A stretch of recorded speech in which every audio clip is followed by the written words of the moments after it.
de la historia han existido muchos monarcas que han abusado de su poder, causando la muerte y sufrimiento de millones de personas. Y en este video yo les voy a presentar algunos monarcas históricos que hoy son recordados como tiranos. Comencemos con Vlad III de Valaquia, mejor conocido como el Empalador. Este príncipe es famoso por haber sido la inspiración del personaje de Drácula, aunque su historia es mucho más sanguinaria y compleja. Nacido alrededor del año 1430, en una familia principesca de Transilvania, Vlad creció en medio de despiadados ejércitos que buscaron controlar el poder de su área. Su padre y su hermano mayor fueron asesinados por nobles traidores de Valaquia, y Vlad, siendo un niño, fue secuestrado por el sultán otomano Mehmed II. Su adolescencia la pasó peleando por defender y consolidar su posición como gobernante, reclamando la herencia de su padre. Para ello tuvo que luchar inclusive contra su hermano menor, quien se había aliado con el sultán Mehmed II. Este sultán además le ordenó a Vlad que se rindiera, lo cual no hizo. De hecho, le respondió empalando a los enviados otomanos. Vlad, sin embargo, no logró conservar su posición de gobernante y pasó los siguientes años de su vida en guerra, sobre todo con el Imperio Otomano. Entonces su fama se fue forjando, sobre todo a partir del año 1462. En ese año tuvo una gran batalla contra el Imperio Otomano, y viendo que la estaba perdiendo, él decidió dejar un campo lleno de miles de víctimas otomanas empaladas, y con ello logró disuadir a las fuerzas otomanas para que no lo persiguieran. Al final, con el paso de los años, los otomanos derrotaron a Valaquia y los otros principados rumanos, pero la valentía de Vlad y su voluntad de usar tácticas de terror salvaron a otros millones de cristianos de ser esclavizados o asesinados. Pues aunque fuera derrotado, Vlad saqueaba aldeas completas, tanto de musulmanes como de cristianos, siempre y cuando fueran enemigos. Solía llevarse a las personas capturadas a Valaquia, donde las hacía empalar. Se cuenta también que en algún momento mató a 500 nobles que habían hecho acuerdos con los otomanos, traicionando a su propia gente. A estos nobles los terminó torturando y empalando. Hasta su muerte en el año 1477, Vlad pasó su vida entre batallas y problemas políticos. Logró recuperar su puesto, pero apenas le duró un año, pues él falleció en batalla. Su sanguinario legado, para muchos, no es más que la prueba de su heroísmo nacional, y es que algunos creen que solo a través de la tortura y el terror él consiguió mantener a los otomanos a raya y defender su territorio. Sin embargo, para otros, Vlad fue un despiadado asesino con título noble. Él tuvo por lo menos 3 hijos, de los cuales ninguno conservó el poder de gobernador. Y otro dato es que efectivamente su apodo era Drácula, aunque eso no tiene nada que ver con vampiros. De hecho, este provenía del latín que significaba dragón. A continuación tenemos a Iván IV de Rusia, mejor conocido como el Terrible. Él nació en el año 1530 como parte de la dinastía Rurik, pero el destino de Iván sería muy grande y espinoso. Su padre, Basilio III, quien había sido gran duque de Moscú, falleció cuando Iván tenía solo 3 años. Su madre, Helena, gobernó como regente hasta su muerte en el año 1538. En ese momento Iván tenía solo 8 años y desde entonces quedó en manos de los rivales de la casa de Iván y naturalmente lo despreciaban, así que básicamente lo maltrataron y lo ignoraron. Como resultado, Iván los odiaba con locura y se cuenta que con solo 13 años consiguió que uno de ellos fuera devorado por los perros. Su carácter desde entonces se describe como sombrío, desconfiado, aunque también muy inteligente y muy culto. Iván fue príncipe de Moscovia desde el año 1533 y en el año 1547 fue coronado como zar de toda Rusia. Se convirtió así en el primer gobernante en ostentar ese título. De inmediato se apoderó de tierras privadas, algunas las conservó para él, pero otras se las regaló a sus partidarios. Esto lo volvió muy impopular entre los otros nobles y la población. Pero las cosas todavía estaban por empeorar, pues tras la muerte de su primera esposa Anastasia en el año 1560, Iván entró en una profunda depresión y su comportamiento violento se disparó. Sospechaba que ella había sido asesinado, aunque no tenía evidencia de tales crímenes. Aún así hizo torturar y ejecutar a varios, y también creó una guardia de hombres vestidos de negro, quienes pusieron a temblar a toda la población, pues ellos solían asesinar a cualquier persona a quien Iván considerara traidora, aunque no hubiera una sola evidencia que respaldara las acusaciones. Así, durante los siguientes 24 años, Iván llevó a cabo un reinado de terror entre la población. Así también lo hizo entre los nobles. Desplazó y destruyó a las principales familias boyardas de la región, ganándose el apodo del Terrible. Fue durante este periodo que, por un problema familiar, Iván golpeó a su nuera embarazada, provocándole la muerte y un aborto espontáneo. Cuando su hijo intervino, también lo mató a golpes, aunque después se arrepintió y le lloró amargamente. Surgieron muchas otras controversias familiares. Por ejemplo, a Iván se le relacionó con un total de 7 esposas, de las cuales 2 fueron repudiadas por él. Además, se crearon rumores y mitos muy fuertes alrededor de su persona. El más famoso es ese que cuenta que él cegó al arquitecto de la Catedral de San Basilio para que no pudiera replicar esta obra. Otro rumor es que existió una 8ª esposa a la cual mandó a ahogar cuando se dio cuenta que ya no era virgen. Se desconoce si de verdad esta mujer existió o no, si de verdad cegó al arquitecto o no, pero una realidad es que dejó un caos político y un caos económico cuando falleció el 18 de marzo de 1584. Era temido por la gente más que admirado o respetado, y aunque algunos consideran que él formó el Estado moderno de Rusia, la verdad es que también dejó un legado de terror. Además de todo, él sentó las bases para que surgiera la dinastía Romanov. A continuación tenemos el caso de Nerón. Nacido en el año 37, este emperador romano llegó al poder gracias a las intrigas de su madre, Agripina la joven. Ella envenenó a una serie de personas, incluyendo a uno de sus esposos. Nerón subió al trono romano a la edad de 16 años, y al inicio todo parecía muy prometedor. Eliminó la pena capital, bajó los impuestos, permitió que los esclavos presentaran quejas contra sus amos y apoyó las artes por encima de los gladiadores, brindando además ayuda a otras ciudades en crisis.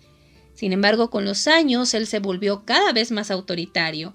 Ya no le gustaba que su madre lo controlara y la fue alejando del poder. Agripina en respuesta comenzó a apoyar a Britannicus, su hijastro, quien era el rival al trono de Nerón.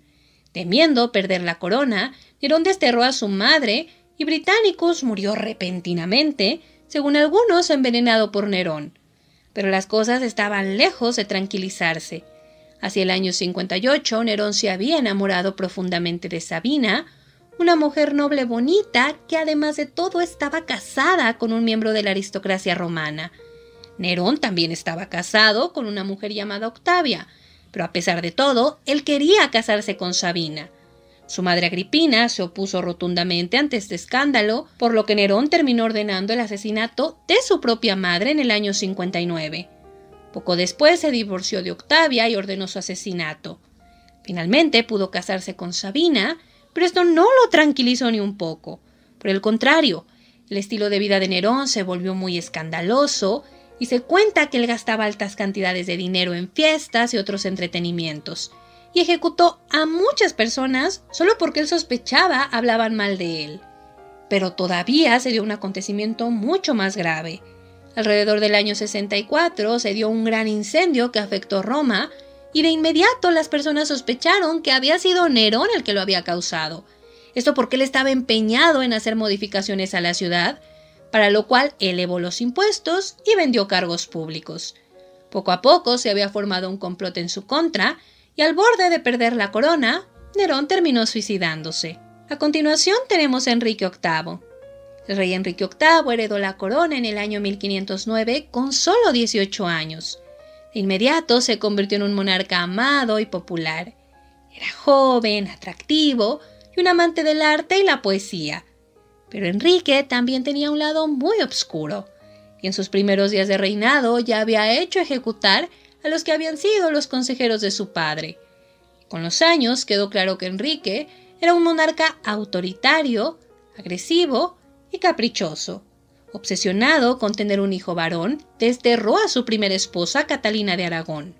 Molesto porque el Papa no le concedía la anulación, creó su propia iglesia y ordenó la ejecución de aquellos que se negaron a reconocerlo a él como la cabeza suprema de esta nueva iglesia. Después se casó con una noble inglesa llamada Ana Bolena, quien tampoco le dio un hijo varón, y como resultado Enrique VIII la ejecutó bajo falsos cargos de incesto y traición. Junto a ella asesinó a su cuñado, Jorge Bolena, y otros 3 hombres acusados de dormir con la reina, aunque esos cargos nunca se comprobaron. Enrique se casaría con otras 4 mujeres, una de las cuales, Catalina Howard, también fue ejecutada bajo los cargos de serle infiel con menos de 20 años. Junto a ella fueron ejecutados 2 hombres que habían dormido con ella y una de sus damas. Otras ejecuciones escandalosas dentro de la lista de Enrique es la de Lady Margarita Poole. Ella era la última descendiente de la dinastía Plantagenet y Enrique ordenó su ejecución aunque ella tenía casi 60 años y estaba enferma. Esto a pesar de que no había ningún cargo criminal en su contra. Y esos son solo los casos más famosos. Se estima que durante sus casi 36 años de gobierno, Enrique ejecutó a casi 57,000 personas, muchas de las cuales eran miembros del clero, ciudadanos comunes y la nobleza. A continuación tenemos a Juan I de Inglaterra, mejor conocido como Juan sin tierra. Él nació en el año 1166, fue hijo del rey Enrique II y la mítica Leonor de Aquitania. Desde su nacimiento, Juan se convirtió en el hijo favorito de su padre, quien intentó hacer de Juan un noble rico e importante. Pero esto, sin embargo, fue casi imposible, porque al ser Juan el hijo menor de acuerdo a la tradición, él no tenía una gran herencia por derecho propio. Por eso es que se le apodó Juan sin tierra. Sin embargo, con los años, tanto su padre como sus hermanos le dieron títulos con ingresos elevados. Pero eso no le bastó. Desde que era adolescente, a él se le acusó de conspirar contra sus hermanos mayores, principalmente contra su hermano el rey, Ricardo I. Él, sin embargo, terminó perdonándolo, pero Juan no desistió su lucha. Hizo asesinar a su propio sobrino Arturo para poder quitarlo en su camino al trono. Finalmente, sus esfuerzos dieron frutos y Juan fue coronado en abril del año 1199. Pero Juan resultó ser un gobernante bastante torpe. Se embarcó en una guerra desastrosa con el rey Felipe Augusto de Francia, en la que perdió toda Normandía. Este acto de incompetencia privó a sus varones de una parte importante de su base de poder. Y por si todo eso no fuera suficiente, Juan también les quitó dinero e inclusive seducía a sus esposas, con quienes tuvo muchos hijos ilegítimos. Pero la gota que derramó el vaso fue su matrimonio, celebrado en el año 1200. Juan se había casado con Isabel de Angulema, una mujer rica y hermosa, 20 años menor que él. El detalle es que ella estaba comprometida con otro noble inglés. Molestos, los nobles se unieron en su contra y lo obligaron a aceptar la Carta Magna, que básicamente limitaba los poderes del rey, definiendo obligaciones feudales entre el rey y los varones, al mismo tiempo que a ellos les garantizaba derechos. Sin embargo, tan pronto como lo selló, él ya se había retractado de su palabra, y continuó sumiendo al país en un caos cuando decidió hacer otra guerra y después lo invadió Francia. Lo peor de todo es que el rey Juan además también asesinó a otras personas. Se cuenta que dejó morir de hambre a 22 caballeros dentro de un castillo porque no estuvieron de acuerdo con él. Finalmente, dejando Inglaterra al borde de una crisis, Juan falleció en batalla el 18 de octubre del año 1216. A continuación tenemos a Cayo César Germánico, mejor conocido como Calígula. Él era descendiente de Marco Antonio y estaba conectado a muchos nobles romanos importantes. Se convirtió en emperador en marzo del año 37 y al inicio se le describe como el gobernador más popular de la tierra. La gente estaba tan contenta que su coronación fue motivo de grandes fiestas y celebraciones. Pero para octubre de ese año, algo muy extraño le había ocurrido. Se cuenta que de repente cayó enfermo y, convencido de que habían intentado envenenarlo, se recuperó solo para ejecutar a todo aquel a quien pensaba sospechoso, entre los que estaban su primo e hijo adoptivo, Tiberius, de solo 16 años. Desde entonces Calígula se volvió una persona agresiva y muy autoritaria. Se dice que arrestaba de forma arbitraria a todo aquel que no le agradaba, y luego los ejecutaba o los torturaba. Desde entonces también hizo pretensiones de ser un dios y mostró un afecto extravagante por sus hermanas, especialmente por Drusila. Ella falleció en el año 38, pero en ese momento ella fue consagrada diva Drusila y se convirtió en la primera mujer en Roma en recibir tal honor. Esto provocó que surgieran más rumores sobre incesto, que aunque nunca se comprobaron, tampoco fueron negados por Calígula. Desde luego él enfrentó muchas rebeliones, pero las sofocó ejecutando a los instigadores, incluyendo a sus cuñados y otros parientes. Pero además de matar y torturar personas, Calígula también se caracterizó por llevar un estilo de vida costoso. Celebraba fiestas desenfrenadas y utilizaba ropa y joyas muy costosas. Pero para poder financiar eso, recurrió a la extorsión de ciudadanos romanos prominentes y la confiscación de sus propiedades. Para entonces, la población estaba sumamente descontenta y todo empeoró a principios del año 40. Calígula entonces marchó con su ejército a Galia y saqueó a los habitantes. Después hizo marchar a sus tropas a la costa norte, donde les ordenó recolectar conchas marinas. A estas las llamó su botín del océano conquistado. En ese punto la población romana ya se había cansado de su gobernador impredecible. Se formaron varias conspiraciones y falleció asesinado en el año 41. Hoy los historiadores creen que pudo haber tenido alguna especie de enfermedad mental, lo cual explicaría su extraño comportamiento. A continuación tenemos a la reina Ranavalona I de Madagascar. Nacida como una princesa en el año 1718, Ranavalona provenía de una familia noble. Ellos le arreglaron un matrimonio con el rey Radama I, que resultó ser sumamente infeliz. Y curiosamente, el único hijo registrado de este matrimonio nació 11 meses después de la muerte de Radama I, en el año 1828. Y aunque fue obvio para todos que no era hijo del rey, públicamente así fue reconocido. Pero además fue en ese momento que gracias a una serie de conspiraciones, Ranavalona se quedó con la corona. Ordenó el asesinato de todos los miembros de la familia real que pudieran rivalizar con ella. Fue coronada casi un año después, convirtiéndose en la primera mujer en reinar Madagascar. De inmediato, temerosa de que su reino fuera conquistado, como había pasado con otras naciones, rompió relaciones con Gran Bretaña, prohibió el cristianismo y rompió los tratados comerciales con otras naciones como Francia. Pero entonces surgió un gran problema, y es que la población ya no tenía los mismos ingresos ni el mismo desarrollo.